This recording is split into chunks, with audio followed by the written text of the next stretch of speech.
গ্রাম বাংলার ঐতিহ্য এখন তো খুঁজেই পাওয়া যায় না, কিন্তু আমার দাদির বাড়িতে এখনো আছে। আর সেটা হচ্ছে ঢেকি। আর এটা আমার বড় চাচার ঘর।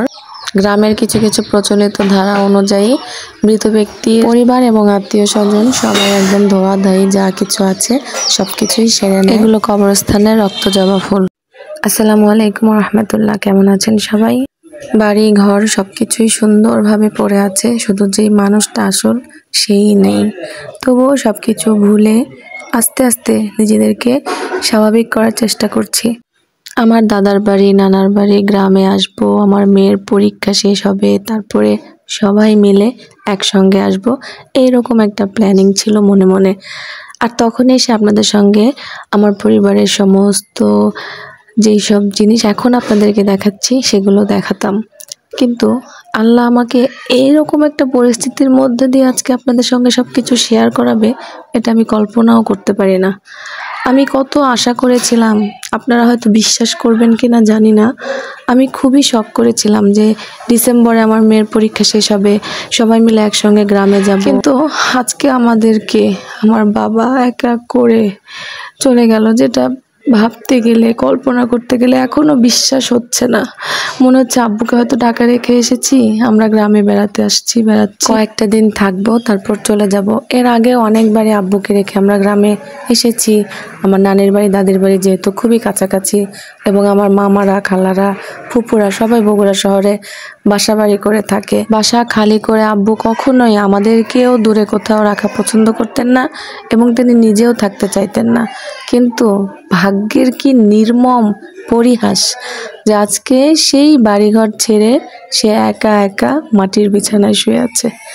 আল্লাহ যে কেন এইরকম একটা সিদ্ধান্ত, এবং আমরা তো বান্দা, অনেক পাপী বান্দা আমরা, তারপরেও মনে হয় যে আল্লাহ একটা সুযোগ দিত, অনেক টাকা লাগতো, কোটি কোটি টাকা খরচ করে, বা অনেক দূরের কোনো একটা রাজ্যে থাকতো যেখানে যাওয়াও খুব কষ্টের, কিন্তু শত বাধা অতিক্রম করে হলেও সেখানে গিয়ে তার দেখা পাওয়া যেত, একটু কথা বলা যেত।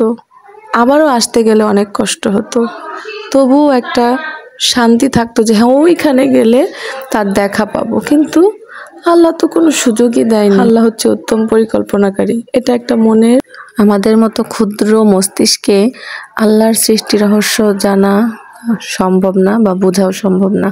তো যাই হোক, আমরা এখনও দাদু বাড়িতেই আছি। আমার চাচার ঘর বাড়ি এবং দুই চাচা যেহেতু থাকে, সব কিছু আপনাদের সঙ্গে শেয়ার করছি।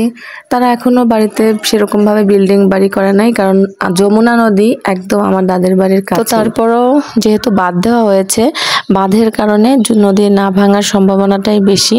তো এই দিক দিয়ে আমার চাচির, মানে আমার বড় চাচি এবং ছোট চাচির ঢেকির যে বিষয়টা, সেটা আপনাদের সঙ্গে একটু শেয়ার করি। ঢেকি কিন্তু এখন বেশি একটা কোথাও গ্রামে দেখা যায় না। একমাত্র যারা গৃহস্থ পরিবার তারাই চেষ্টা করে যে বাড়িতে একটা ঢেকি রাখার, কারণ এখন তো মেশিনেই আটা কুটে সবাই আটা ভেঙে নিয়ে এসে পিঠাপুলির আয়োজন করে।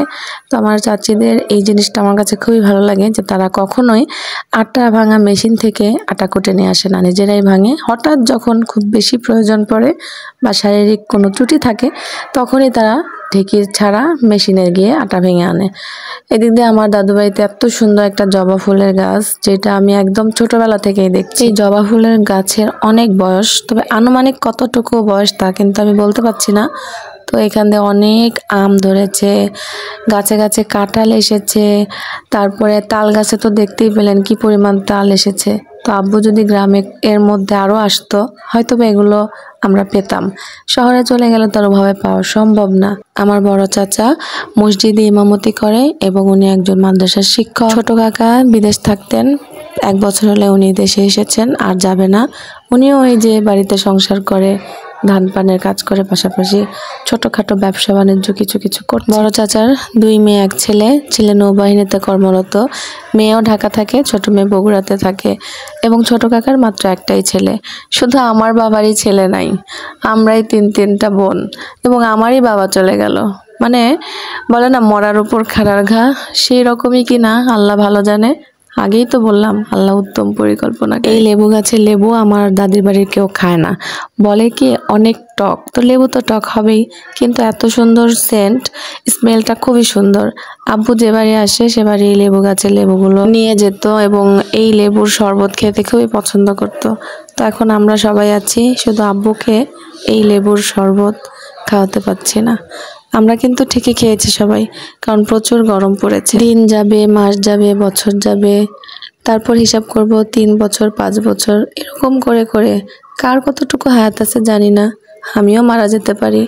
তবে আব্বুর স্মৃতিগুলো শুধু মনে থাকবে। আস্তে আস্তে আমরা সবাই স্বাভাবিক হয়ে যাব। প্রথম দিন যে কষ্টটা লেগেছিল, দ্বিতীয় দিন একটু কমেছে। আজ তৃতীয় দিন, চতুর্থ দিন, পঞ্চম দিন, এমনি এমনি আস্তে আস্তে কমে যাবে। তবে ঢাকায় যখন পৌঁছাবো, নিজেদের বাসায় যখন যাব, সেই পরিস্থিতিটা কিভাবে সামলাবো বুঝতে পারছি না। আপনাদের ভাইয়া বিদেশ থেকে আসার জন্য খুবই চেষ্টা করছিল, কিন্তু পর্তুগাল কিন্তু সৌদি আরবের মতো না যে 6 ঘন্টা জার্নি করে আসা যাওয়া করা যাবে, এত দূরে। আর ওনারও তো শারীরিক অবস্থা বেশি ভালো না। আপনারা সবাই দোয়া করবেন আমার পরিবারের জন্য, আমরা যেন ভালো থাকি, আল্লাহ যেন আমাদেরকে আর কোনো বিপদ আপদ না দেয়। এদিক দিয়ে দেখতেই পাচ্ছেন কি পরিমাণ রোদ উঠেছে, সবাই ধান শুকানো নিয়ে ব্যস্ত, আর আমরা কবে সবকিছু গুছিয়ে শহরে যাব সে চিন্তা করছি। তো দাদুর বাড়ি থেকে আবার নানুর বাড়ি যেতে হবে, নানুর বাড়ি থেকে আবার দাদুর বাড়ি আসবো। আজকের মতো বিদায় নিচ্ছি, ভালো থাকবেন সবাই। আমার আব্বুর জন্য অবশ্যই আপনারা দোয়া করবেন মন থেকে। আল্লাহ হাফেজ, আসসালামু আলাইকুম।